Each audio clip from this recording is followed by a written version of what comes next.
नमस्कार गाइजहरू, मेरो आज हिजो अपरेसन भएको, अस्ति बेलुका भएको, आज घर आएको। नसखाउटिएर अपरेसन गरेको हात यस्तो भयो। आज मैले भुइँमै बसेर खाएको छु। टेबलमा बसेर यसरी हात दुखेर मैले भुइँमा बसेर खाएको छु। सादा अन्डा लिएर बसेको छु। तरकारी मलाई लाइक कमेन्ट गरिदिनुहोस् होला है, के भएको हात नसखाउटिएर अपरेसन गरेको। धेरै पैसा लाग्यो। ल सुरु गरेँ।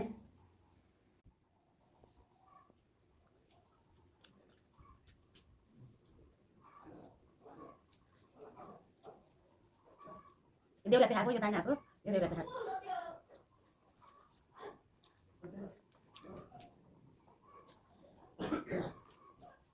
यो सबै सुनेर न, यत्रो सुनेर